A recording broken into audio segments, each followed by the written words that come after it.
നമ്മുടെ നാട് എക്കാലത്തും വ്യാജന്മാരുടെ ഒരു വിപത്ത് നേരിടാറുണ്ടല്ലേ. വ്യാജ ഡോക്ടർമാർ, ആ ഒരു വൈദ്യൻ, ഈ വൈദ്യൻ എന്നൊക്കെ പറഞ്ഞ് പലരും വരാറുണ്ട്.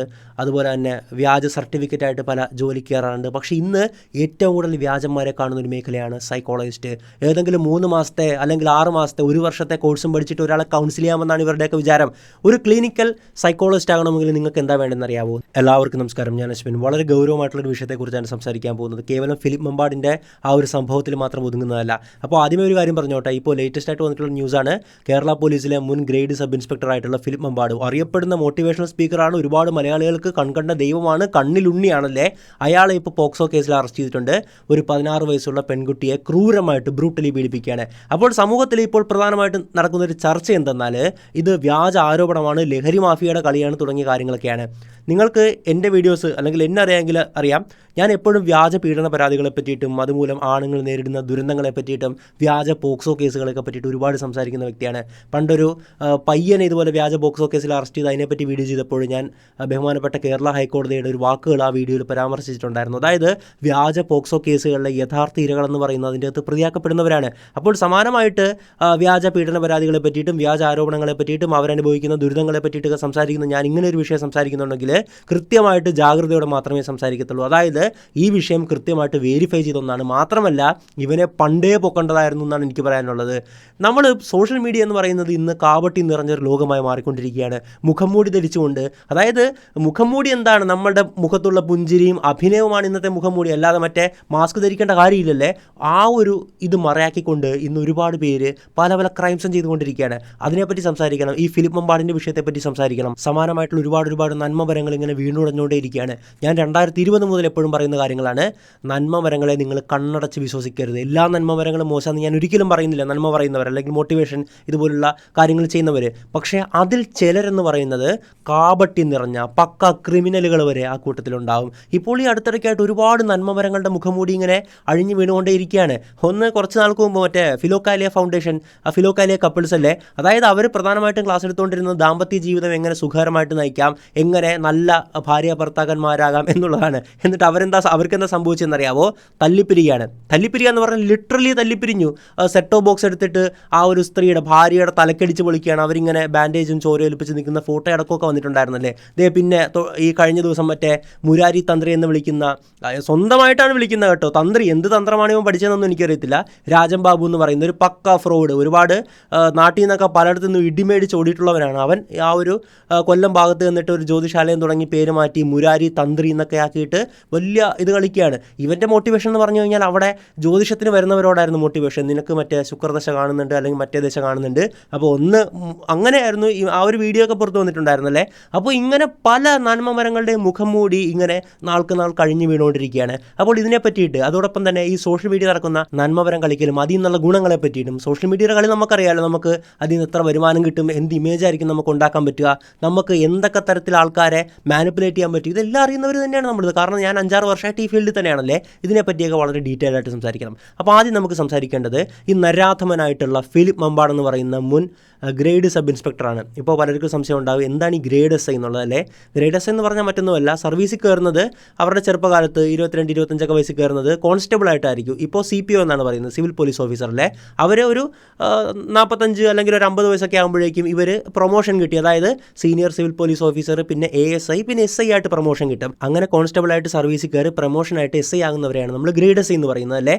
അപ്പോൾ ഇയാളെ ഒരുപാട് ഞാനും കണ്ടിട്ടുണ്ട്. ഇയാളുടെ വീഡിയോസൊക്കെ ഞാൻ ഫേസ്ബുക്ക് സ്ഥിരം ഉപയോഗിക്കുന്നതുകൊണ്ട് തന്നെ പലപ്പോഴും ഇയാളുടെ വീഡിയോസ് എൻ്റെ ഫീൽഡിൽ വരാറുണ്ടായിരുന്നു. ഇയാളുടെ ഈ നന്മ വാരി വിതറൽ കേട്ടപ്പോൾ തന്നെ ഞാൻ വിചാരിച്ചാണ്, അതായത് ഇയാൾ കളിക്കുന്ന കളിയുണ്ട്. ഞാനൊരു കാര്യം പറയാൻ വിട്ടുപോയി. ഈ പല മോട്ടിവേഷൻ സ്പീക്കർ അല്ലെങ്കിൽ ആൾക്കാരെ ഒന്ന് കയ്യിലെടുക്കാൻ ശ്രമിക്കുന്നവർ പലരും ചെയ്യുന്നൊരു കാര്യം എന്താണെന്നറിയാവോ?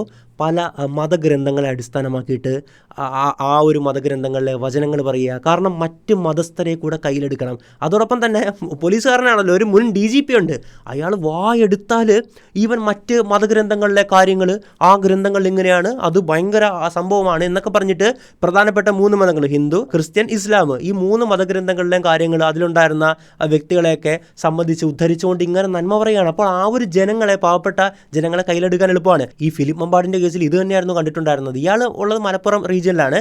അപ്പോൾ പാവപ്പെട്ട നല്ലവരായിട്ടുള്ള ഇസ്ലാമിക സഹോദരങ്ങളെ കയ്യിലെടുക്കാൻ വേണ്ടിയിട്ട് ഇയാൾ ഈ സൂറത്ത് വായിച്ചെന്നും ഖുറാൻ വായിച്ചെന്നൊക്കെ പറഞ്ഞിട്ട് എവിടുന്നോ കേട്ട കാര്യങ്ങളൊക്കെ വായിച്ച് പറയുകയാണ്. എൻ്റെ കണ്ണൊക്കെ നിറഞ്ഞു പോയി, എത്ര ഡ്രാമാറ്റിക് ആയിട്ടാണ്, അതായത് അഭിനയമാണ്, എൻ്റെ കണ്ണൊക്കെ നിറഞ്ഞു പോയി എന്നൊക്കെ പറഞ്ഞിട്ട്. ഒരുപക്ഷെ ജീവിതം ഇങ്ങനെ ആയിത്തീരട്ടെ എന്ന് മുൻപ് ഞാൻ പ്രതീക്ഷിച്ചില്ല. പക്ഷെ ഇന്ന് വായനയിലൂടെ വന്ന ചില അറിവുകളാണ് അതിനെന്നെ ഏറ്റവും കൂടുതൽ എന്നെ പ്രാപ്തനാക്കിയത്. ഒരുപക്ഷെ ഏറ്റവും വലിയ ഗ്രന്ഥം എന്ന് വെച്ചാൽ പരിശുദ്ധ ഖുറാനാണ്. പരിശുദ്ധ ഖുറാന്റെ ഈ 6666 114 സൂറത്തിലൂടെയും ഞാൻ കടന്നു പോയിട്ടുണ്ട്. അതിലൂടെ എല്ലാം പലപ്പോഴും എൻ്റെ കണ്ണുകൾ നിറഞ്ഞിട്ടുണ്ട്, പലപ്പോഴും എന്നെ ചിരിപ്പിച്ചിട്ടുണ്ട്, ചിന്തിപ്പിച്ചിട്ടുണ്ട്. പലപ്പോഴും ഇങ്ങനെയൊക്കെ ചെയ്യണമെന്ന് ശരീരത്തിന് മുഴുവൻ ഊർജ്ജം സംഭരിക്കാൻ പറ്റിയിട്ടുണ്ട്. ഇതെല്ലാം സ്വാംശീകരിച്ച വായനയുടെ ചില നിമിഷങ്ങളാണ്. അപ്പോഴെന്താ സംഭവിക്കുക, നല്ലവരായിട്ടുള്ള ഇസ്ലാമിക സഹോദരങ്ങളുടെ സപ്പോർട്ട് ഇയാൾക്ക് കിട്ടുകയാണ്. കാരണം ഇയാൾ അവിടെ ചുറ്റുവട്ടത്തൊക്കെ കൂടുതലും ഇസ്ലാമിക സഹോദരങ്ങളാണുള്ളതല്ലേ. അപ്പോൾ ഈ മോട്ടിവേഷനിടയിൽ മതം കുത്തിത്തിരികുന്നവരെയൊക്കെ നിങ്ങൾ ശ്രദ്ധിക്കുക. വളരെ പൊട്ടൻഷ്യൽ ആയിട്ടുള്ള ഇവനെ പോലുള്ള റേപ്പിസ്റ്റുകളായിരിക്കും ഒരു പക്ഷേ. അപ്പോൾ ഇവൻ്റെ കാര്യം പറയുവാണെങ്കിൽ ഈ പ്രധാനമായിട്ടും ഇതുപോലെ തന്നെ മോട്ടിവേഷൻ ക്ലാസ്സുകളാണ് എടുത്തുകൊണ്ടിരുന്നത്. ഇയാളുടെ വീഡിയോയിലുള്ള തള്ളുകൾ എന്നൊക്കെ പറഞ്ഞാൽ ഭയങ്കരമാണ്. 14-ാമത്തെ വയസ്സിൽ ക്രൂരനായിട്ടുള്ള അച്ഛനെ പേടിച്ച് മുംബൈ ചെന്നൈയിലേക്കൊക്കെ നാട് വിടുകയാണ്. അവിടെ ഒരു കുപ്പി വെള്ളവുമായിട്ട് റെയിൽവേ സ്റ്റേഷനിലെ ബെഞ്ചുണ്ടല്ലോ അതിൻ്റെ അടിയിൽ കഴിയുകയാണ്. അവിടെ വെച്ച് മദ്യവും മറ്റ് ലഹരിയും എല്ലാം ഇയാൾ ഉപയോഗിക്കുകയാണ്, അതിനടിമപ്പെടുകയാണ്. അതിനുശേഷം നാട്ടിലേക്ക് തിരികെ എത്തുകയാണ്. 10ാം ക്ലാസ് പാസ്സായി, ITI പാസ്സായി, അതിനുശേഷം ഡിപ്ലോമ പാസ്സായി, പിന്നെ പോലീസ് സർവീസിൽ അന്നത്തെ കോൺസ്റ്റബിൾ, അതായത് ഇന്നത്തെ CPO ആയിട്ട് കയറുകയാണ്. അങ്ങനെ ഇയാൾ പോവുകയാണ്. അതിനിടയിൽ ഇയാൾ പറയുന്ന കാര്യമുണ്ട്, ഈ മദ്യപാനം നിർത്താൻ വേണ്ടിയിട്ട് ഞാൻ പച്ചക്കുരുമുളക് ചവച്ചരച്ച് മദ്യപാനം നിർത്തും. എൻ്റെ അമ്മയുടെ വെയിറ്റൊക്കെ പറയുന്നുണ്ട്. പാവപ്പെട്ട അമ്മയെ പറ്റിയിട്ടൊക്കെ ഇയാൾ പറയുന്നേക്കണം. 29 കിലോഗ്രാം മാത്രം ഭാരമുള്ള അയാളുടെ അമ്മയെ പറ്റിയിട്ടൊക്കെ പറയാറുണ്ട്. ആ പാവ സ്ത്രീയൊക്കെ തിരിഞ്ഞു നോക്കാറില്ലെന്ന് പോലുമാണ് നമുക്ക് ഇയാളുടെ ചുറ്റുവട്ടത്തിൽ നിന്നൊക്കെ മനസ്സിലാക്കാൻ സാധിക്കുന്നത്. അതോടൊപ്പം തന്നെ വെറുതെ ഒരു ഭാര്യ എന്ന് പറയുന്ന ഒരു റിയാലിറ്റി ഷോയിൽ വന്ന് മാതൃകാ ഭർത്താവ് എന്ന് പറയുന്ന ഒരു അവാർഡ് 1ാം സ്ഥാനമൊക്കെ കരസ്ഥമാക്കിയതാണ്. പക്ഷേ ഇപ്പോൾ ഇയാളും ഭാര്യയും സെപ്പറേറ്ററാണ്. അതായത് ഒന്നാമത് പല കേസുകളിൽ ഇപ്പോൾ പുറത്തു വരുന്ന പല വാർത്തകൾ വെരിഫൈ ചെയ്യുമ്പോൾ മനസ്സിലാക്കാൻ സാധിക്കുന്നത് ഇയാളൊരു വുമണൈസർ ടൈപ്പ് ഓഫ് കാറ്റഗറിയിൽ പെടുന്ന ആളാണ്. ഇപ്പോൾ ഈ ഒരു കേസിനെ പറ്റി പറയുവാണെങ്കിൽ ഇയാൾ മോട്ടിവേഷൻ ക്ലാസ്സുകളും പ്രധാനമായിട്ടും ലഹരി അതുവിധം ക്ലാസ്സുകളൊക്കെ എടുക്കുന്നുണ്ട്. ഇയാൾ കേരള പോലീസിൽ നിന്ന് സ്വയം വിരമിക്കൽ എടുത്തിട്ടുണ്ടായിരുന്നു. എനിക്ക് തോന്നുന്നു 1.5-2 വർഷം മുമ്പായിരുന്നു. ഇയാൾ ഫൈനലി പെരിന്തൽമണ്ണ അവിടുത്തെ SI ആയിരുന്നു. അപ്പോൾ ഇയാളും സ്പീച്ചിലൊക്കെ പറയുന്നത്, ഇപ്പോൾ എനിക്ക് പെരിന്തൽമണ്ണയെ മാത്രമേ ക്ലാസ്സുകൾ എടുക്കാൻ പറ്റുന്നുള്ളൂ, പക്ഷേ ഞാൻ റിട്ടയർ ചെയ്ത് കഴിഞ്ഞാൽ എനിക്ക് പലയിടത്തായിട്ട് ഓടി നടന്ന് എൻ്റെ ഇവിടെ ജോഗ്രഫിക്കലി ഒതുങ്ങി നിൽക്കേണ്ടതല്ല, അതായത് ആ ഒരു പ്രാദേശികമായിട്ട് ഒതുങ്ങി നിൽക്കേണ്ടതല്ല, ഞാൻ ഓടി നടന്ന് ക്ലാസ്സുകൾ എടുക്കണം, നന്മ വാരി വിതറേണ്ട ഒരാളെന്നൊക്കെ പറഞ്ഞിട്ട് ഇയാളുടെ പ്രസംഗമുണ്ട്. പക്ഷേ അതിൻ്റെ ഒപ്പം തന്നെ ഇയാൾ പറയുന്ന മറ്റൊരു കാര്യമുണ്ട്, ഇയാൾക്ക് സോഷ്യൽ മീഡിയയിൽ നിന്ന് കിട്ടുന്ന വരുമാനം അത് അയാൾ തന്നെ പറയുന്നുണ്ട്. 2.5 ലക്ഷം, 3 ലക്ഷം, 2.25 ലക്ഷം വച്ചൊക്കെ കിട്ടുന്നുണ്ട്. കഴിഞ്ഞ 3 വർഷം കൊണ്ട് 70 ലക്ഷം രൂപ സോഷ്യൽ മീഡിയയിൽ നിന്ന് കിട്ടിയെന്ന് ഇയാൾ പറയുന്നുണ്ട്. കേരള പോലീസിൽ നിന്നുള്ള ശമ്പളം 85,000 ആണെന്ന് മാത്രം പറയുന്നുണ്ട്. മാത്രമല്ല മോട്ടിവേഷൻ ക്ലാസ്സുകൾക്ക് പോകുമ്പോൾ ഇയാൾക്ക് കിട്ടുന്നത്, ഇപ്പോൾ പ്രഭാഷണമാണ് നടത്തുന്നത്, ക്ലാസ് അല്ലല്ലോ, വലിയ പ്രഭാഷണം പോലെയാണ് നടത്തുന്നത്, മിനിമം 2 ലക്ഷം, 2.5 ലക്ഷം, 3 ലക്ഷം ഒക്കെയാണ് ചാർജ് ചെയ്യുന്നത്. അപ്പോൾ ഒരു ഗവൺമെൻറ് ഉദ്യോഗസ്ഥനായിരിക്കുക മറ്റ് വരുമാന മാർഗ്ഗങ്ങൾ നമുക്ക് പറ്റൂല. ഓക്കെ, നമുക്ക് മറ്റ് വരുമാന മാർഗ്ഗങ്ങളിലൂടെ പണം സമ്പാദിക്കാൻ നമുക്ക് സാധിക്കില്ല. സർവീസ് ചട്ടങ്ങൾക്ക് വിരുദ്ധമാണ്, വലിയ പ്രശ്നങ്ങളിലേക്ക് നയിക്കുമല്ലേ. അതുകൊണ്ടാണ് സത്യം പറഞ്ഞാൽ ഇയാൾ സ്വമേധയുള്ള വിരമിക്കൽ തയ്യാറായിട്ടുള്ളത്. ഇതാണ് ലാഭം, നല്ല പൈസ, മാസം ലക്ഷക്കണക്കിന് രൂപ. അതായത് സോഷ്യൽ മീഡിയയിൽ നിന്ന് ഇത്രയും കിട്ടും. മോട്ടിവേഷൻ ക്ലാസ്സുകൾ, ഈ പ്രഭാഷണം എടുക്കാൻ പോകുമ്പോൾ അവിടുന്ന് 2-3 ലക്ഷമൊക്കെ വെച്ച് കിട്ടും. ഒരു മാസം എങ്ങനെ പോയാലും ഒരു 10 ലക്ഷമൊക്കെ സുഖമായിട്ട് ആർക്കും ഉണ്ടാക്കാവുന്നതേ ഉള്ളല്ലേ ഇയാളെ പോലുള്ളൊരു വ്യക്തിക്ക്. അപ്പോൾ ഏതാണ് ലാഭം? മാത്രമല്ല സമൂഹത്തിൽ ഏറ്റവും നല്ല ഇമേജ്, പുണ്യാളനായിട്ട് ഒരുപാട് പേര് ഇയാൾ ദൈവത്തെ പോലെ കാണുന്ന ആ ഒരു പരിവേഷം ഒരു മനുഷ്യനെ സംബന്ധിച്ച് വലിയൊരു ലഹരിയാണ് സത്യം പറഞ്ഞാൽ. ഈ ആൾദൈവങ്ങളുടെയൊക്കെ മനസ്സിനെ നിയന്ത്രിക്കുന്നതാണ്. അതായത് അവരെ ഒരു ദൈവപുരുഷനായിട്ട് കാണുന്ന ആ ഒരു ആൾക്കാർ അവരുടെ മുമ്പിൽ വന്ന് കുമ്പിട്ടിരിക്കുന്നു, കുനിഞ്ഞിരിക്കുന്നു, ഇതൊക്കെ കാണുമ്പോൾ അവർക്കൊരു ലഹരിയാണ്. ഇത് തന്നെയാണ് ഈ ഫിലിപ്പ് മമ്പാടിനെ ബാധിച്ചിട്ടുണ്ടായിരുന്നത്. ഇയാളുടെ പല ആരോപണങ്ങൾ, ഇയാളുടെ കൂടെ വർക്ക് ചെയ്തിരുന്നവരാണെങ്കിലും ഇയാൾ അടുത്തറിയാവുന്നവരാണെങ്കിലും പറയുന്നത് ഇയാളുടെ ഈ ഓൺലൈൻ കാണുന്ന മുഖമൊന്നുമല്ല, മറിച്ച് മുഖം മൂടി അണിഞ്ഞ 1-ാം തരം ഫ്രോഡാണെന്നുള്ള കാര്യം തന്നെയാണ് എല്ലാവരും പറയുന്നത്. എന്തായാലും ഇവിടെ സംഭവിച്ചൊരു കാര്യം എന്തെന്നാൽ, ഇയാൾ മോട്ടിവേഷൻ ക്ലാസ്സൊക്കെ എടുക്കും, ലഹരിക്കെതിരെയൊക്കെ ഒരുപാട് സംസാരിക്കും. അപ്പോൾ കഴിഞ്ഞ വർഷം സെപ്റ്റംബറിൽ 15 വയസ്സുള്ള ഒരു പെൺകുട്ടിയും ആ പെൺകുട്ടിയുടെ മദറും കൂടെ ഇയാളെ സമീപിക്കുകയാണ്. അപ്പോൾ ആ പെൺകുട്ടിക്ക് കുറച്ച് മാനസിക ബുദ്ധിമുട്ടുകൾ, മാനസിക വെല്ലുവിളി നേരിടുന്ന മനസ്സിലാക്കാമല്ലോ, അങ്ങനത്തെ ഒരു കുട്ടിയാണ്. അപ്പോൾ ഇയാൾ പറയുകയാണ്, ഈ മോളെ എൻ്റെ വീട്ടിൽ നിർത്തി കുറച്ച് കൗൺസിലിംഗ് കൊടുക്കേണ്ട കാര്യങ്ങളൊക്കെ ഉണ്ട് എന്നൊക്കെ പറഞ്ഞിട്ട് ഈ കുട്ടിയെ ആ ഒരു ഫിലിപ്പ് കൂട്ടിക്കൊണ്ടു പോവുകയാണ്. ഇപ്പം നമ്മൾ ചിന്തിക്കും ആ പെൺകുട്ടിയുടെ മാതാവ് ഇയാളുടെ കൂടെ പറഞ്ഞു വിടുകയാണോ എന്നുള്ളത്. ഒന്നാമത് ഈ മാതാവ് ജീവിക്കാൻ വേണ്ടിയിട്ട് വേറൊരു സ്ഥലത്താണ് വർക്ക് ചെയ്യുന്നത്, ഈ കുട്ടി താമസിക്കുന്നത് വല്യമ്മയുടെ കൂടെയാണ്. അപ്പോൾ അവർ ദൈവതുല്യനായിട്ട് കാണുന്ന ആളല്ലേ, അതായത് ഒരു അച്ഛൻ്റെ പരിവേഷം, ഒരു വലിയ ദൈവതുല്യനായിട്ടുള്ള ഒരു പുണ്യാളൻ്റെ പരിവേഷം എല്ലാം കൊടുക്കുന്ന കുട്ടികളെ അകമഴിഞ്ഞ് സ്നേഹിക്കുന്നത്. ഇയാൾ എല്ലാ വീഡിയോയിലും ടാർഗറ്റ് ചെയ്യുന്ന ആരാണ്? കുട്ടികളെയാണ്. കുട്ടികളെ ചേർത്ത് നിർത്താനും ആയിരക്കണക്കിന് കുട്ടികളെ ലഹരിയിൽ നിന്ന് മോചിപ്പിച്ച കഥകളും ഒക്കെ ഉണ്ടല്ലേ. അങ്ങനെ ഈ കുട്ടിക്ക് കൗൺസിലിംഗ് കൊടുക്കാമെന്ന് പറഞ്ഞ് കൂട്ടിക്കൊണ്ടുപോവുകയാണ്. ഇതിനിടയിൽ ഞാൻ ഒരു കാര്യം അഡ്രസ്സ് ചെയ്തോട്ടെ. നമ്മുടെ നാട് എക്കാലത്തും വ്യാജന്മാരുടെ ഒരു വിപത്ത് നേരിടാറുണ്ടല്ലേ. വ്യാജ ഡോക്ടർമാർ, ആ ഒരു വൈദ്യൻ, ഈ വൈദ്യൻ എന്നൊക്കെ പറഞ്ഞ് പലരും വരാറുണ്ട്. അതുപോലെ തന്നെ വ്യാജ സർട്ടിഫിക്കറ്റായിട്ട് പല ജോലിക്ക് കയറാറുണ്ട്. പക്ഷേ ഇന്ന് ഏറ്റവും കൂടുതൽ വ്യാജന്മാരെ കാണുന്ന ഒരു മേഖലയാണ് സൈക്കോളജിസ്റ്റ്. ഏതെങ്കിലും 3 മാസത്തെ അല്ലെങ്കിൽ 6 മാസത്തെ 1 വർഷത്തെ കോഴ്സും പഠിച്ചിട്ട് ഒരാളെ കൗൺസിൽ ചെയ്യാമെന്നാണ് ഇവരുടെയൊക്കെ വിചാരം. ഒരു ക്ലിനിക്കൽ സൈക്കോളജിസ്റ്റ് ആകണമെങ്കിൽ നിങ്ങൾക്ക് എന്താ വേണ്ടതെന്ന് അറിയാവോ? നിങ്ങൾക്കൊരു മാസ്റ്റേഴ്സ് ഇൻ സൈക്കോളജി ഉണ്ടാകണം. അതിനുശേഷം നിങ്ങൾ MPhil ചെയ്യണം. പിന്നീട് എവിടെയെങ്കിലും ഇതുപോലുള്ള മാനസികാരോഗ്യ കേന്ദ്രങ്ങളിൽ വർക്ക് ചെയ്ത് അങ്ങനെ എക്സ്പീരിയൻസ് നേടിയിട്ട് റീഹാബിലിറ്റേഷൻ കൗൺസിൽ ഓഫ് ഇന്ത്യ എന്ന് പറയുന്നൊരു ബോഡിയുണ്ട്. ഇതിൻ്റെ അംഗീകാരം കിട്ടിയാൽ മാത്രമേ നിങ്ങൾ ഒരു ക്ലിനിക്കൽ സൈക്കോളജിസ്റ്റ് ആകത്തുള്ളൂ. MPhil ഇൻ ക്ലിനിക്കൽ സൈക്കോളജി എന്ന് പറയുന്ന കോഴ്സ് ഇപ്പോൾ നിലവിലില്ല. ഈ 2025 മുമ്പ് വരെ ചേർന്നവർക്കുണ്ടായിരുന്നു. കാരണം UGC അത് MPhil എന്ന് പറയുന്ന കോഴ്സ് മാറ്റി. ഇപ്പോൾ ഈ റീഹാബിലിറ്റേഷൻ കൗൺസിൽ ഓഫ് ഇന്ത്യയുടെ തന്നെ MA ഇൻ ക്ലിനിക്കൽ സൈക്കോളജി എന്ന് പറയുന്ന കോഴ്സാണ് ബദലായിട്ട് ചെയ്യുന്നത്.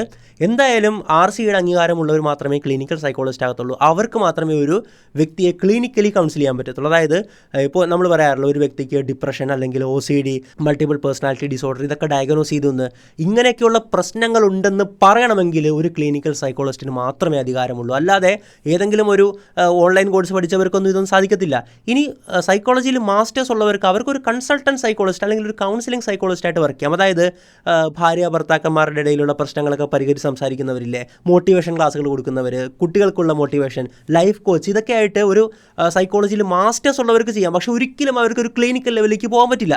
ഇതാണ് ഇന്ത്യയിൽ നിലവിൽ കൗൺസിൽ ചെയ്യാനുള്ള യോഗ്യതകളും കാര്യങ്ങളെന്നൊക്കെ ഉള്ളൂ. ഇത് മനസ്സിലാക്കി വയ്ക്കുക.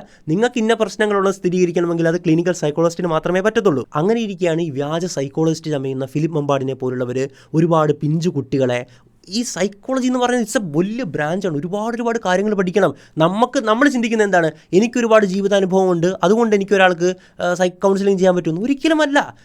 അത് പഠിച്ചവർക്ക് മാത്രമേ ഒരാൾ എങ്ങനെ ഡീൽ ചെയ്യണം, അതിൻ്റെ കാര്യങ്ങൾ, അത് ഭയങ്കര ബ്രാഞ്ചാണത്. അതൊന്നും ഒരിക്കലും നമുക്ക് ചിന്തിച്ചെടുക്കാൻ പോലും പറ്റുന്ന ഒന്നല്ല. ജീവിതാനുഭവങ്ങളിൽ നിന്നും ഒരാളെ കൗൺസിൽ ചെയ്യാനൊന്നും പറ്റത്തൊന്നുമില്ല. അവർ ചിലപ്പോൾ ആത്മഹത്യയിലേക്കായിരിക്കും പോകുന്നത് നിങ്ങൾ കൗൺസിൽ ചെയ്തെന്നും പറഞ്ഞിട്ട്. അപ്പോൾ എന്തായാലും ഈ വ്യാജ സൈക്കോളജിസ്റ്റ് ഫിലിപ്പ് മമ്പാടി കുട്ടിയെ വീട്ടിലേക്ക് കൂട്ടിക്കൊണ്ടുപോവുകയാണ്. അങ്ങനെ വീട്ടിലേക്ക് കൂട്ടിക്കൊണ്ടുപോയിട്ട് ഇവിടെ നടക്കുന്നൊരു പ്രോസസ്സുണ്ട്. അതിനെ ഒരു ചൈൽഡ് അബ്യൂസ് ഗ്രൂമിംഗ് എന്നാണ് പറയുന്നത്. അതിനെപ്പറ്റി നമുക്ക് പറയാം ഡീറ്റെയിൽ ആയിട്ട്. എന്തായാലും ഈ കുട്ടിയെ അങ്ങനെ ഇയാളുടെ വശത്താക്കുകയാണ്. അതിനുശേഷം ഇയാൾ കാസർഗോഡ് കാഞ്ഞങ്ങാടുള്ള ഒരു ലോഡ്ജിൽ കൊണ്ടുപോയിട്ട് ഈ കുട്ടിയെ ബ്രൂട്ടലി പീഡിപ്പിക്കുകയാണ്. പലതവണയായിട്ട് പീഡിപ്പിക്കുകയാണ്. ഓർക്കുക, ഈ കുട്ടി എന്ന് പറയുന്നത് മാനസിക ബുദ്ധിമുട്ടുള്ള, മാനസിക വെല്ലുവിളി നേരിടുന്ന കുട്ടിയാണ്. അതിനെന്താണ് സംഭവിച്ചത് പോലെ, അതായത് അത്രയും ദൈവതുല്യനായിട്ട് കണ്ട ഒരാൾ ഇങ്ങനെയൊക്കെ ചെയ്യുകയാണ്. പക്ഷേ ആ കുട്ടി ഇത് മനസ്സിലാക്കിയിട്ട് വീട്ടിൽ വിളിച്ച് കരയുന്നുണ്ട്. അങ്ങനെ ഈ കുട്ടിയുടെ മാതാവ് വന്ന് വീട്ടിലേക്ക് തിരിച്ചു കൊണ്ടുപോവുകയാണ്. അവരോട് കാര്യം പറയുകയാണ്. ഇത് കേട്ട കുടുംബം തകരുകയാണ്. പക്ഷേ അവർ ഇത്രയും അറിയപ്പെടുന്ന ഒരാൾ, ഇത്രയും ഉയർന്ന പൊസിഷനിൽ, അതായത് മോട്ടിവേഷൻ സ്പീക്കർ എന്ന് പറഞ്ഞ് ഇത്രയും കേരളത്തിൽ ഉയർന്ന പൊസിഷനിൽ നിൽക്കുന്ന ഒരാൾ ഇവർക്കെതിരെ പരാതി കൊടുക്കാൻ മടിക്കുകയാണ്. അങ്ങനെ ഏകദേശം കുറേ മാസങ്ങൾ കടന്നുപോയി. ഈ കുട്ടിയുടെ സ്കൂളിൽ ഭാഗ്യവശാൽ, അതൊക്കെയാണ് ഒരു ദൈവത്തിൻ്റെ കയ്യൊപ്പം എന്നൊക്കെ പറയുന്ന പോലെ, അവിടെ ഒരു കൗൺസിലിംഗ് നടക്കുകയാണ്. ഇടയ്ക്കിടയ്ക്ക് സ്കൂൾ കുട്ടികളെ കൗൺസിൽ ചെയ്യുമല്ലോ. എൻ്റെ സ്കൂളിലൊക്കെ വർഷാവർഷവും ഇങ്ങനെ വന്ന് കൗൺസിൽ ചെയ്യുമായിരുന്നു. നമുക്ക് ആവശ്യമെങ്കിൽ കൗൺസിലിങ്ങിന് പോകാം. അങ്ങനെയൊക്കെ ആയിരുന്നു. ഈ കൃത്യമായിട്ടുള്ള സൈക്കോളജിക്കൽ കൗൺസിലിംഗ് പഠിച്ച സർട്ടിഫൈഡ് ആയിട്ടുള്ളവർക്ക് ഒരു കുട്ടിയുടെ മനസ്സിലുള്ള എല്ലാ കാര്യങ്ങളും പുറത്തെടുക്കാൻ അവർക്കറിയാം. അത് അത്ര എക്സ്പീരിയൻസ്ഡ് ആണ് അവർ. അങ്ങനെ ഈ കുട്ടിയോട് ചോദിച്ചു വരുമ്പോൾ ഈ കുട്ടി കാര്യങ്ങൾ പറയുകയാണ്. അപ്പോൾ ഉടനെ തന്നെ എന്ത് ചെയ്യും? ആ ഒരു സൈക്കോളജിസ്റ്റ് കൗൺസിൽ ചെയ്ത വ്യക്തി സ്കൂൾ അധികൃതരെ വിവരം അറിയിക്കുകയാണ്, ടീച്ചറിനെ, പ്രിൻസിപ്പാളിനെ അറിയിക്കുകയാണ്. അവരുടനെ ചൈൽഡ് വെൽഫെയർ കൗൺസിലിനെ അറിയിക്കുകയാണ്. അങ്ങനെ അവരിടപെട്ടു. അവർ മുഖേനയാണ് PTA ഒക്കെ അറിഞ്ഞു. അവർ വെരിഫൈ ചെയ്തു സംഭവങ്ങൾ. അങ്ങനെ അവർ മുഖേനയാണ് കോഴിക്കോട് ചേവായൂർ പോലീസ് സ്റ്റേഷനിൽ പരാതി കൊടുക്കുന്നത്. ഇനി നിങ്ങളൊരു കാര്യം മനസ്സിലാക്കുക. ഇത് ആരാണ് കുറ്റാരോപിതൻ? അതായത് ഒരു മുൻ സബ് ഇൻസ്പെക്ടറാണല്ലേ. ഇയാളെ പോലീസ് അറസ്റ്റ് ചെയ്യണമെങ്കിൽ ഇവിടെ ഒരു പ്രശ്നമുണ്ട്. അതായത് പോലീസുകാരൊരിക്കലും എന്തൊക്കെ ക്രൈം ചെയ്ത് കഴിഞ്ഞാലും പോലീസുകാർക്ക് പലപ്പോഴും സപ്പോർട്ടായിട്ട് നിൽക്കാറുണ്ട്. മാത്രമല്ല, ഇതുപോലെ കൊച്ചുകുട്ടിയെ ക്രൂരമായിട്ടുള്ള പീഡിപ്പിച്ചൊരു കേസിൽ അറസ്റ്റ് ചെയ്യണമെങ്കിൽ, അതും അറിയപ്പെടുന്ന മോട്ടിവേഷണൽ സ്പീക്കർ, കേരള പോലീസിൻ്റെയൊക്കെ ഒരു ഐക്കണായിട്ട് കാണിക്കപ്പെടുന്ന ഒരാളെ അറസ്റ്റ് ചെയ്യണമെങ്കിൽ അവർ വെറുതെ പോയിട്ട് അറസ്റ്റ് ചെയ്യാൻ തോന്നുന്നുണ്ടോ? ഇല്ല. കൃത്യമായിട്ട് ഒരാഴ്ചയോളം ഈ സംഭവങ്ങളെല്ലാം വെരിഫൈ ചെയ്തിട്ടാണ് അറസ്റ്റ് ചെയ്തത്. അല്ലെങ്കിൽ എന്തായാലും ഈ സംഭവം പറയുമ്പോൾ കേരള പോലീസിൻ്റെ മാനം പോവും, തീർച്ചയായിട്ടും പോവും. പക്ഷേ അങ്ങനെ പെടുത്തിയാടി അവർ ചെയ്യുമെന്ന് തോന്നുന്നുണ്ടോ? ഇല്ല. അതായത് അത്രയും ഗുരുതരമായിട്ടുള്ള ഒരു സംഭവം നടന്നിട്ടുണ്ട് എന്ന് അവർ മനസ്സിലാക്കുകയും അവർക്ക് ഇയാളെ അറസ്റ്റ് ചെയ്യാൻ മറ്റ് നിർവാഹമില്ലാതിരിക്കുകയും ചെയ്തുകൊണ്ട് അറസ്റ്റ് ചെയ്തതാണ്. അല്ലാതെ പോലീസ് പരാതി കിട്ടി ഉടനെ തന്നെ പോയിട്ട് അറസ്റ്റ് ചെയ്യുകയല്ല, കൃത്യമായിട്ട് അന്വേഷിച്ച്. അതായത് കേരള പോലീസിൻ്റെ മാനം പോകുന്ന ഒന്നായതുകൊണ്ട് ഒരു പോലീസ് ഉദ്യോഗസ്ഥനെ അത് മുതിരത്തിൽ അറിയപ്പെടുന്ന ഒരാളുമാണ്. കേരള പോലീസിൻ്റെ ഐക്കണാണല്ലേ, ഒരു പൊൻതൂവലായിട്ട് കൊണ്ടു കിടക്കുന്ന ഒന്നാണ് കേരള പോലീസ്. അപ്പോൾ ഇയാളെ എന്തായാലും അറസ്റ്റ് ചെയ്തിരിക്കുകയാണ്. ചേവായൂർ പോലീസ് നിലമ്പൂർ പോലീസ് സ്റ്റേഷനിലേക്ക് ഇത് ഹാൻഡ് ഓവർ ചെയ്തിട്ടുണ്ടായിരുന്നു. അപ്പോൾ അവിടുത്തെ പോലീസ് ഉദ്യോഗസ്ഥർക്ക് വലിയൊരു അഭിനന്ദനം നേരുകയാണ്. അതായത് നിങ്ങളുടെ കൂട്ടത്തിലുള്ള ഒരാളാണെങ്കിലും ക്രൈം ചെയ്തു കഴിഞ്ഞാൽ നിങ്ങൾ അയാൾക്കൊപ്പം നിൽക്കില്ല എന്ന് തെളിയിച്ചു. അത് വലിയ സന്തോഷമാണ്. പലപ്പോഴും നമ്മൾ ഈ ഒത്താശ ചെയ്യുന്നത് കണ്ടിട്ടുണ്ട്. അതൊന്നും ആയിരുന്നില്ല. നിലമ്പൂരിലെ CI, അവിടുത്തെ സബ് ഇൻസ്പെക്ടേഴ്സ്, മറ്റ് ഉദ്യോഗസ്ഥർ ഒക്കെ വളരെ നല്ല ആൾക്കാരായതുകൊണ്ട് തന്നെ ഈ പെൺകുട്ടിയോടൊപ്പം, ഈ ഇരയോടൊപ്പം, അതിജീവിതയോടൊപ്പം അവർ നിലയുറപ്പിക്കുകയാണ്. ആ കൊച്ചുകുട്ടിയുടെ നീതിക്ക് വേണ്ടിയിട്ട് അവർ ആ ഒരു കുടുംബത്തോടും ആ ഒരു കുട്ടിയോടൊപ്പം നിന്നു എന്നുള്ളത് ഏറ്റവും സന്തോഷകരമായിട്ടുള്ളൊരു കാര്യമാണ്. ആ ഒരു നിലമ്പൂർ പോലീസ് സ്റ്റേഷനിലെയും അതോടൊപ്പം തന്നെ ചേവായൂർ പോലീസ് സ്റ്റേഷനിലെയും ഇൻസ്പെക്ടേഴ്സ്, സബ് ഇൻസ്പെക്ടേഴ്സിന് എല്ലാവർക്കും വലിയൊരു നന്ദി രേഖപ്പെടുത്തുകയാണ്. ഇനി നമ്മൾ സംസാരിക്കേണ്ടത് ഇവനെ പോലുള്ള ക്രിമിനൽസ് ഉപയോഗിക്കുന്ന ഒരു കോമൺ ടാക്ടിക്സ് ആണ്. ഈ കുട്ടികളെ അബ്യൂസ് ചെയ്യാൻ വേണ്ടി ഉപയോഗിക്കുന്ന ഗ്രൂമിങ്, ഒരു അബ്യൂസ് ഗ്രൂമിംഗ് ആണ്. അതെന്ന് പറഞ്ഞാൽ മറ്റൊന്നുമല്ല, ഇവർ നേരെ ഒരു കുട്ടിയെ അങ്ങോട്ട് കയറി കടന്നു പിടിക്കുകയില്ല, മറിച്ച് ഈ കുട്ടിയെ ഇമോഷണലി മാനിപ്പുലേറ്റ് ചെയ്യുകയാണ്. അതായത് കുട്ടിയുടെ വിശ്വാസം, ആ ഒരു ട്രസ്റ്റ്, അതോടൊപ്പം തന്നെ കുട്ടിയുടെ ഭയങ്ങൾ, കുട്ടിയുടെ എൻവയോൺമെൻറ്റ്, അന്തരീക്ഷം, ഇതെല്ലാം മനസ്സിലാക്കിയിട്ട് കുട്ടിയെ പല രീതിയിലായിട്ട് ഇവർ മാനിപ്പുലേറ്റ് ചെയ്ത് ഇവരുടെ വശത്താക്കുകയാണ്. പല രീതിയിൽ ഗ്രൂമിങ് നടക്കാറുണ്ട്. ഒന്നാമത്തെ ഗ്രൂമിങ് ദ ചൈൽഡാണ്. അതായത് കുട്ടിയെ നേരിട്ട് ഇതുപോലെ മാനിപ്പുലേറ്റ് ചെയ്യാണ്. രണ്ടാമത്തത് ഗ്രൂമിങ് ദ എൻവയോൺമെൻ്റ് ആണ്. ഇത് രണ്ടും ഇയാൾ ചെയ്തുകൊണ്ടിരുന്നതാണ്. ഗ്രൂമിങ് ദ എൻവയോൺമെൻറ്റ് എന്ന് പറഞ്ഞാൽ ഈ കുട്ടിയുടെ മാതാപിതാക്കളെ കൺവിൻസ് ചെയ്യും. കുട്ടി എൻ്റെ കൂടെ നിൽക്കട്ടെ, ഞാൻ അറിയപ്പെടുന്ന വലിയ ആളാണല്ലോ, അപ്പോൾ എനിക്ക് മാറ്റിയെടുക്കാൻ പറ്റും തീർച്ചയായിട്ടും എന്നൊക്കെ പറഞ്ഞിട്ട് സമൂഹത്തെ തെറ്റിദ്ധരിപ്പിക്കുകയാണ്. ഇയാൾ അതോടൊപ്പം തന്നെ സോഷ്യൽ മീഡിയയിലൂടെ കേരള ജനത്തെ തെറ്റിദ്ധരിപ്പിച്ച് എന്താണ്, ഇയാൾ വലിയ നന്മപരമാണ്, അങ്ങനെയാണ് ഇങ്ങനെയാണെന്നൊക്കെ അല്ലേ. ഒന്നുമല്ല, ഇയാളുടെയൊക്കെ മുഖംമൂടി അഴിഞ്ഞു വീണു. അപ്പോൾ അതാണ് ഗ്രൂമിങ് ദ എൻവയോൺമെൻറ്റ് എന്ന് പറയുന്നത്. സമൂഹത്തെ കൂടെ തെറ്റിദ്ധരിപ്പിക്കുക. ഏറ്റവും നല്ല ഉദാഹരണം ഞാനിപ്പോൾ പറയാൻ വിട്ടുപോയതാണ്. സമൂഹത്തെ തെറ്റിദ്ധരിപ്പിച്ചതിൻ്റെ ഏറ്റവും നല്ല ഉദാഹരണം എന്താണെന്നറിയാവോ? ഫുള്ള് ഇയാൾക്ക് സപ്പോർട്ടാണ്. ഇയാൾ അങ്ങനെ ചെയ്തിട്ടുണ്ടാകത്തില്ല, എനിക്കറിയാവുന്ന ഫിലിപ്പ് സാറ് വളരെ മാന്യനാണ്, നിങ്ങൾക്ക് എങ്ങനെ അറിയാവുന്ന, ഈ വീഡിയോയിലൂടെ അറിയാം, അല്ലാതെ അയാളുടെ കൂടെ പോയി താമസിച്ചിട്ടൊന്നും അല്ലല്ലോ. സോഷ്യൽ മീഡിയയിലൂടെ ഒരു സ്ക്രീനിലൂടെ കാണുന്ന ആരെയും വിശ്വസിക്കാൻ പറ്റില്ല. എന്നെ വിശ്വസിക്കാൻ പറ്റില്ല. ഇത് ഞാൻ വീഡിയോയിലൂടെ സംസാരിക്കുന്നതാണ്. എൻ്റെ സ്വഭാവം, എൻ്റെ ക്യാരക്ടർ ഇതുമായിട്ടൊരു ബന്ധമില്ല. ഈ ഒരു സംഭവങ്ങൾ നിങ്ങൾ മനസ്സിലാക്കുക. അപ്പോൾ ഇയാൾ ഗ്രൂമിങ് ദ എൻവയോൺമെൻറ്റ്, ഈ സമൂഹത്തെ ഗ്രൂം ചെയ്തു എന്നുള്ളതിൻ്റെ ഏറ്റവും നല്ല ഉദാഹരണമാണ്. ബ്രൂട്ടലി ഒരു കൊച്ചുകുട്ടിയെ പീഡിപ്പിച്ച വാർത്ത വന്നിട്ടും മറ്റാർക്കും ഇല്ലാത്ത രീതിയിൽ ഇയാൾക്കൊരു സപ്പോർട്ടാണ്. അത് വളരെ ഭീകരമായിട്ടുള്ളൊരു കാര്യം തന്നെയാണ്. ആ കുട്ടിയെ പീഡിപ്പിച്ചത് അതിലും ഭീകരമാണ്. ഈ ചൈൽഡ് അബ്യൂസ് ഗ്രൂമിങ്ങുമായി ബന്ധപ്പെട്ട് ഇവർ ഫോളോ ചെയ്യുന്നത് പലപ്പോഴും 6 സ്റ്റെപ്പുകളാണ്, 6 രീതികളാണ് ഇത് നടക്കുന്നത്. ഇത് റെഡ് ഫ്ലാഗ്സ് ആയിട്ട് കണ്ട് നമുക്ക് തന്നെ തടയാവുന്നതാണ്. ഒന്നാമതായിട്ട് രഹസ്യമായിട്ടുള്ള കൂടിക്കാഴ്ചകളാണ്. അതായത് കുട്ടിയെ എൻ്റെ കൂടെ കുറച്ച് നേരം ഒറ്റയ്ക്ക് വിടണം, എനിക്ക് അവളോട് സംസാരിക്കണം തുടങ്ങിയ കാര്യങ്ങളൊക്കെ പറയുകയാണ്. കുട്ടിയെ രാത്രിയിൽ ഫോൺ വിളിക്കുകയാണ്. എന്നിട്ട് മാതാപിതാക്കളോടൊക്കെ പറയും, ഞാൻ കൗൺസിലിംഗ് ആണല്ലോ കൊടുക്കുന്നത്, അതിന് വേണ്ടി സംസാരിക്കുകയാണ്. ഇങ്ങനെ സംസാരിക്കുന്ന വഴി ഇവർക്ക് വലിയൊരു ആക്സസ് കുട്ടിയിലേക്ക് കിട്ടുകയാണ്. അത് കുട്ടിയെ അവർക്ക് ഫിസിക്കൽ ആക്സസ് ഉണ്ടാകും, അടുത്തുണ്ടാകും. അതോടൊപ്പം തന്നെ കുട്ടിയുടെ മൈൻഡ് കൺട്രോൾ, അവരുടെ ഇമോഷണൽ ആക്സസ് ഉണ്ടാകും. എല്ലാ തരത്തിലും ആ കുട്ടിയെ ശാരീരികമായിട്ടും മാനസികമായിട്ടും ഇവർക്കൊരു ആക്സസ് ഫസ്റ്റ് തന്നെ കിട്ടുകയാണ്. ഇതിൻ്റെ പ്രതിവിധി എന്ന് പറയുന്നത് കുട്ടികൾക്ക് മറ്റൊരു അന്യനായിട്ടുള്ള വ്യക്തി നടത്തുന്ന സമാനമായിട്ടുള്ള കൗൺസിലിങ്ങോ അല്ലെങ്കിൽ എന്തെങ്കിലും ചികിത്സയാകട്ടെ, എന്തോ ആകട്ടെ, അതിന് ഒരു മൂന്നാമതൊരു മേൽനോട്ടം വേണം. അല്ലെങ്കിൽ സമാനമായിട്ടുള്ള ഒരുപാട് പ്രശ്നങ്ങളിലേക്ക് നയിക്കും. നമുക്ക് പിന്നീട് അവിടെ എന്തെങ്കിലും സംഭവിച്ചോ എന്ന് വെരിഫൈ ചെയ്യാൻ പറ്റുന്ന ഫാക്ച്വൽ ആയിട്ടുള്ള ഒരു അതോറിറ്റി അവിടെ ഉണ്ടാകണം. ഈവൻ ഒരു ക്യാമറയോ, കുട്ടികളുടെ വീഡിയോ നമുക്ക് എടുക്കാൻ സാധിക്കില്ല, പക്ഷേ അതൊരു അതോറിറ്റിയുടെ മേൽനോട്ടത്തിൽ എങ്ങനെ വേണമെങ്കിലും അത് നിങ്ങൾക്ക് ഹാൻഡിൽ ചെയ്യാം. അപ്പോൾ ഒരു മേൽനോട്ടത്തിൽ മാത്രം ഒരു കുട്ടിയെ മറ്റൊരാളുടെ കൂടെ തനിച്ച് വിടാവുള്ളൂ. രണ്ടാമത്തത് രഹസ്യങ്ങൾ സൂക്ഷിക്കാൻ ആവശ്യപ്പെടുകയാണ്. ഇവർ പറയും, ഇന്ന കാര്യമുണ്ടല്ലോ, ഇത് നമ്മളുടെ ഇടയിൽ മാത്രം നിന്നാൽ മതി, സീക്രട്ടാണ്, അച്ഛനമ്മമാരോട് പറഞ്ഞാൽ മനസ്സിലാകത്തില്ല, നീ ആരോടും പറയണ്ട, ഇങ്ങനെ നിൽക്കട്ടെ. ഇങ്ങനെ പറയുന്നത് വഴി അവർക്ക് ഒരു ട്രസ്റ്റ് ഉണ്ടാക്കാനും ആ കുട്ടിയായിട്ടൊരു ബോണ്ട് ഉണ്ടാക്കാനും, മാത്രമല്ല കുട്ടിയുടെ ഉള്ളിൽ ഇയാളുമായിട്ട് കണക്ട് ചെയ്തൊരു സാധനം ഇത് ഇങ്ങനെ കിടക്കും, വേറൊരാളോടും പറയാനും പറ്റാത്തൊരു സാഹചര്യം വരികയാണല്ലേ. ഇതുപോലുള്ള വ്യക്തികൾ കുട്ടികളോട് രഹസ്യങ്ങൾ സൂക്ഷിക്കാൻ പറയുന്ന അവരെ നിയന്ത്രിക്കാനും വഴിതെറ്റിക്കാനും ഒക്കെയാണ്. 3, അതിർവരമ്പുകൾ ലംഘിക്കുകയാണ്. അതായത് സാധാരണമായിട്ടൊന്ന് കെട്ടിപ്പിടിച്ചായിരിക്കും തുടങ്ങുന്ന, ആ കുട്ടിയെ കെട്ടിപ്പിടിക്കുകയാണ്, കവളത്ത് തലോടുകയാണ്. ഇതൊക്കെ വളരെ നോർമലായിട്ടൊരു കാര്യമാണ്. വിദേശ രാജ്യങ്ങളിലൊക്കെ കണ്ടിട്ടില്ല. ഇതൊക്കെ ഫ്രണ്ട്ലി ആയിട്ട് വളരെ സുഹൃത്തുക്കൾ തമ്മിൽ ചെയ്യുന്നൊരു കാര്യമാണെന്നൊക്കെ പറഞ്ഞിട്ട് ആ കുട്ടിയെ ഇമോഷണലി മാനിപ്പുലേറ്റ് ചെയ്യുകയാണ്. നമ്മളിതിനെ പ്രതിവിധിയായിട്ട് എന്താണ് ചെയ്യേണ്ടത്? ഗുഡ് ടച്ചും ബാഡ് ടച്ചും നമ്മുടെ കുട്ടികളെ വ്യക്തമായിട്ട് പഠിപ്പിക്കുക. അതിനൊരു ബൗണ്ടറി ഉണ്ട്, അതിനപ്പുറത്തേക്ക് ആളും കടന്നുകൂടാ, എന്തിൻ്റെ പേരിലാണെങ്കിലും. അതായത് ഇതൊക്കെ വളരെ നോർമലാണെന്നൊക്കെ പറഞ്ഞിട്ട് നിൻ്റെ സാറോ നിൻ്റെ അധ്യാപകരോ ടീച്ചേഴ്സോ ഫിസിക്കൽ ട്രെയിനേഴ്സോ ഡോക്ടറോ ഇവരൊന്നും ഒരു പരിധിക്കപ്പുറത്തേക്ക് കടന്നു കഴിഞ്ഞാൽ അത് മനസ്സിലാക്കാൻ പറ്റണമെന്ന് കുട്ടിയെ കൃത്യമായിട്ട് പറഞ്ഞ് പഠിപ്പിക്കുക എന്നുള്ളതാണ്. ഇമോഷണലി ഇതറിയാമെങ്കിലും കുട്ടികളെ ഇവർ ഇമോഷണലി മാനിപ്പുലേറ്റ് ചെയ്യും. അതും കൂടെ പഠിപ്പിക്കുക. നിന്നെ പലരും പറഞ്ഞ് ഇതൊക്കെ നോർമലാണെന്നൊക്കെ പറഞ്ഞ് പലരും വരും, അതിലൊന്നും വീഴരുതെന്ന് നമ്മുടെ കുട്ടികളെ പറഞ്ഞ് പഠിപ്പിക്കുക. 4 കുട്ടിയെ ഒറ്റപ്പെടുത്തുകയാണ് അല്ലെങ്കിൽ അടർത്തിയെടുക്കുകയാണ്. സമാനമായിട്ട് ഫിലിപ്പ് മമ്പാട് ചെയ്തത്, ഞാൻ എൻ്റെ വീട്ടിൽ നിർത്താം, എന്നിട്ട് ഞാൻ മോട്ടിവേഷൻ കൊടുക്കാം, ഞാൻ മോട്ടിവേഷൻ കൊടുത്താൽ റെഡി ആയിക്കോളും, ഞാൻ അത്ര മെയിനാണ് എന്നുള്ള രീതിയിലാണ് ഇയാൾ പറഞ്ഞു വയ്ക്കുന്നത് അല്ലേ. അപ്പോൾ ഇതുവഴി എളുപ്പത്തിൽ കുട്ടിയെ ഒറ്റയ്ക്ക് തനിച്ച് കിട്ടുകയാണ്. അതാണ് ഏറ്റവും ഡേഞ്ചർ ആയിട്ടുള്ള കാര്യം. ഇവനെ പോലുള്ള ആൾക്കാരാണെങ്കിൽ ആ കുട്ടി ഒരു ക്രിമിനലിൻ്റെ അടുത്താകുകയാണ്, ഒരു ഇതുപോലുള്ള ഒരാളുടെ അടുത്ത് ഒറ്റയ്ക്ക് ചിന്തിക്കാൻ പോലും പറ്റില്ല. അടുത്ത കാര്യം എന്ന് പറഞ്ഞാൽ, 5ാമത്തെ കാര്യം എന്ന് പറഞ്ഞാൽ വൈകാരികമായിട്ടുള്ള അടിമപ്പെടുത്തലാണ്. അതായത് എനിക്ക് മാത്രമേ നിന്നെ രക്ഷിക്കാൻ സാധിക്കത്തുള്ളൂ, അതായത് ഞാനാണ് നിൻ്റെ ദൈവം എന്നുള്ള രീതിയിൽ പറഞ്ഞു വയ്ക്കുകയാണ്. എനിക്കെന്തും ചെയ്യാം, നിന്നെ പല രീതിയിൽ ഞാൻ ട്രീറ്റ് ചെയ്യും, നിന്നെ ചിലപ്പോൾ ഓരോ ഫിസിക്കലി അങ്ങനെ ഇങ്ങനെയൊക്കെ ടച്ച് ചെയ്ത് വരും, എന്നാൽ മാത്രമേ എനിക്ക് നിന്നെ സുഖപ്പെടുത്താൻ പറ്റത്തുള്ളൂ. ജീവിതത്തിൽ മുമ്പോട്ട് പോകണമെങ്കിൽ നിനക്ക് എൻ്റെ സപ്പോർട്ട് വേണമെന്ന് പറഞ്ഞ് ഇവർ ഇമോഷണലി മാനിപ്പുലേറ്റ് ചെയ്ത് പറഞ്ഞ് ഈ പിഞ്ചു കുഞ്ഞുങ്ങളുടെ മനസ്സിലേക്ക് ഇവർ കുത്തി നിറച്ച് കൊടുക്കുകയാണ്. 6ാമത്തത് മറ്റൊന്നുമല്ല, വ്യാജമായിട്ടുള്ള യോഗ്യതകളാണ്. ഇയാൾ എന്താണ് ചെയ്തത്? ഒന്നാമത്തത് കൗൺസിലിംഗ്. ഞാൻ പറഞ്ഞല്ലോ, കൗൺസിലിംഗ് ചെയ്യാൻ അധികാരമുള്ളവരുടെ കാര്യം പറഞ്ഞല്ലോ. ക്ലിനിക്കൽ കൗൺസിലിംഗ് ചെയ്യണമെങ്കിൽ ക്ലിനിക്കൽ സൈക്കോളജിസ്റ്റുകൾക്ക് മാത്രമേ പറ്റത്തുള്ളൂ. ഇനി ഒരു നോർമൽ ഇപ്പോൾ 2 ഭാര്യ ഭർത്താക്കന്മാർക്കിടയിലുള്ള പ്രശ്നം, അല്ലെങ്കിൽ ജസ്റ്റ് മോട്ടിവേഷൻ ക്ലാസ്സുകൾ, ലൈഫ് കോച്ച്, ഇതൊക്കെ ചെയ്യാൻ പറ്റുന്ന ഒരു മാസ്റ്റേഴ്സ് ഉള്ളവർക്ക് പറ്റും. ക്ലിനിക്കൽ ലെവൽ, അതായത് നിങ്ങൾക്ക് മാനസിക പ്രശ്നങ്ങളുണ്ട്, അത് ഇതൊക്കെ ഉണ്ടെന്ന് പറയാൻ അധികാരമുള്ള, അങ്ങനെ നിങ്ങളെ ഒന്ന് ഡയഗ്നോസ് ചെയ്യണമെങ്കിൽ അതിന് അധികാരമുള്ള ക്ലിനിക്കൽ സൈക്കോളജിസ്റ്റുകൾക്ക് മാത്രമേ ഉള്ളൂ. സൈക്കോളജിയിൽ മാസ്റ്റേഴ്സ് ഉള്ളവർക്ക് ഒരു നോർമൽ കൗൺസിലിംഗ് ചെയ്യാം. ഇപ്പോൾ ഭാര്യ ഭർത്താക്കന്മാർക്കിടയിലുള്ള പ്രശ്നമൊക്കെ സംസാരിച്ച് പരിഹരിക്കുന്ന സൈക്കോളജിസ്റ്റുകൾ, അതൊക്കെ മെയിനായിട്ട് ഇതുപോലുള്ള മാസ്റ്റേഴ്സ് ഉള്ള കൗൺസിലിംഗ് സൈക്കോളജിസ്റ്റ് അല്ലെങ്കിൽ കൺസൾട്ടിംഗ് സൈക്കോളജിസ്റ്റുകളൊക്കെയാണ്. ഇതുപോലെ കുട്ടികൾക്ക് മോട്ടിവേഷൻ എടുക്കാൻ പറ്റും, ലൈഫ് കോച്ചായിട്ട് പ്രവർത്തിക്കാൻ പറ്റും. ഓക്കെ, പക്ഷേ ഇയാൾക്ക് അതിന് ഒരു യോഗ്യത ഇല്ല. ഇയാൾ ഡിപ്ലോമ പഠിച്ച ഒരാളാണ്, ഇയാൾക്ക് മാസ്റ്റേഴ്സും ഇല്ല, ഒരു ഡിഗ്രിയിൽ ഒന്നുമില്ല ഇതിൻ്റെ അകത്ത്. എന്നിട്ടാണ് ഇയാൾ കൗൺസിലിംഗ് എന്ന് പറയുന്നത്. അപ്പോൾ തന്നെ മനസ്സിലാക്കണം വ്യാജമാണ്. പിന്നെ കുറേ ഡയലോഗ് അടിക്കും. ഇയാളല്ല, ഇയാളെപ്പോലുള്ളവർ ഇൻ്റർനാഷണൽ മൈൻഡ് ട്രെയിനറാണ്. അതുപോലെ തന്നെ പലരും ഇന്ന് വായിക്കുന്ന ഏറ്റവും മോശപ്പെട്ട നാണംകെട്ട പരിപാടി എന്താണ്? വ്യാജ ഡോക്ടറേറ്റ്. നിങ്ങൾ നോക്ക്, ഒരുപാട് ബിസിനസ്സുകാർ ഇവർ ചുമ്മാ ഡോക്ടറെന്ന് വെച്ചേക്കുകയാണ്.